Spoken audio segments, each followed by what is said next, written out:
Supreme court ने केंद्र और राज्य सरकारों को डॉक्टरों का पैनल बनाने का आदेश दिया है। डॉक्टरों का पैनल बनाएं ताकि लोग उनसे सलाह ले सके, सुप्रीम कोर्ट ने कहा। टीवी 9 भारतवर्ष पर हम लगातार डॉक्टर से लोगों की बात करा रहे हैं, खासतौर से वो डॉक्टर्स जो आपको ऑथेंटिक जानकारी दे सकते हैं और उन लोगों को जिनको अभी तक कोई टेलीमेडिसिन के बारे में कोई तरीका नहीं बताया गया, कोई अभी तक उनके साथ कोई एक्सरसाइज नहीं की गई, उनको नहीं मालूम कि कैसे हम डॉक्टर के संपर्क में आए, कैसे उनसे इस वक्त कैसे हम अपने डिस्ट्रेस के समय उनको कॉल कर सकते हैं और सही निर्देश ले सकते हैं, सही मेडिकेशन ले सकते हैं। अब कोर्ट ने भी कहा है कि ऐसा किया जाना चाहिए।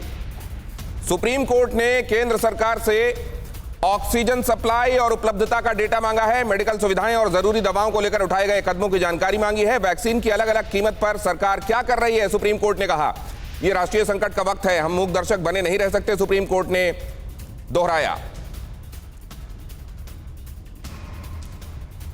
यह राष्ट्रीय संकट का वक्त है और हम मूक दर्शक बनकर नहीं बैठ सकते। मैं एक बार डॉक्टर्स के पास जरा बातचीत करके और जैन साहब से बात करने के बाद अपने पॉलिटिकल मेहमानों का एक बार फिर से रुख करता हूं। मैं अब चलना चाहता हूं, जरा पूर्व डीजीपी का रुख जान लूं। अरविंद कुमार जैन साहब हमारे साथ जुड़े हुए हैं। अरविंद कुमार जैन साहब, अब हम ये तो देख रहे हैं कि न्यायपालिका अपना रोल प्रोएक्टिव होकर निभा रही है, लेकिन कार्यपालिका व्यवस्थापिका ने उस दौरान क्या किया जब तीसरी वेव के बारे में एक बड़ा अंदेशा सामने दिखाई दे रहा था? देखिए, किसी ने भी मेरे ख्याल से ये उम्मीद नहीं की थी कि इतनी जबरदस्त वेव आएगी, ये सेकंड वेव, और इस तरीके से केसेस जो हैं बढ़ेंगे। ये कहना बिल्कुल सही है कि जो इलेक्शंस हुए हैं, असेंबली के, लोकल बॉडीज के इलेक्शंस हुए हैं, उससे गांव-गांव में कोरोना फैल गया है। मुझे कई स्टेट्स की जानकारी है, यूपी की जानकारी है, जिसमें कि कई जो विलेजेस हैं उनमें भी डेथ्स तो हो रही हैं, वो चाहे किसी भी खाते में जा रही हो। ये एक चिंता का विषय होना चाहिए और हमें अब फ्यूचर के लिए कम से कम अपनी कमर कस लेनी चाहिए कि जो दवाइयों की अवेलेबिलिटी है उसको सख्ती से इंश्योर किया जाए।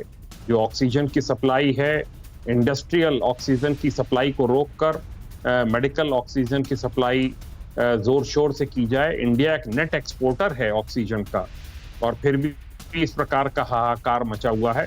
इसमें मैनेजमेंट किए जाने की प्रॉपर आवश्यकता है। पिछले कुछ दिनों में 2-4 दिन में इस पर अच्छा काम हुआ है और मैं समझता हूँ इसमें भी और सख्ती की आवश्यकता है।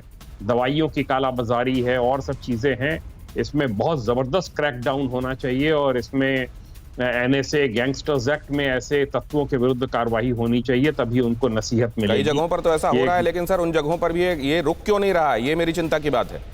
उन जगहों पर कार्रवाई होने के बावजूद, NSA के अंदर बुक होने के बावजूद भी रुक नहीं रहा ये मामला, ये क्यों है?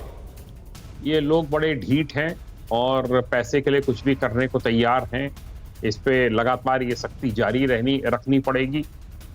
एक एग्जाम्पल देना पड़ेगा, जो हमारी सप्लाईज हैं उनको हमें बढ़ाना होगा। जब क्या ऐसा नहीं किया जा सकता जैन साहब कि कोई एक नंबर दिया जाए जनता को और बोला जाए कि कोई भी कालाबाजारी करते हुए अगर आपको पता चलता है कि अमुक कर रहा है तो इस नंबर पर सूचित कीजिए और आपको इनाम भी दिया जाएगा। अगर इस तरीके से जनता की भागीदारी सुनिश्चित की जाए तो मुझे लगता है और जल्दी वांछित परिणाम मिलेंगे। फिक्र आपकी, सोमवार से शुक्रवार रात 9 बजे सिर्फ टीवी 9 भारतवर्ष पर।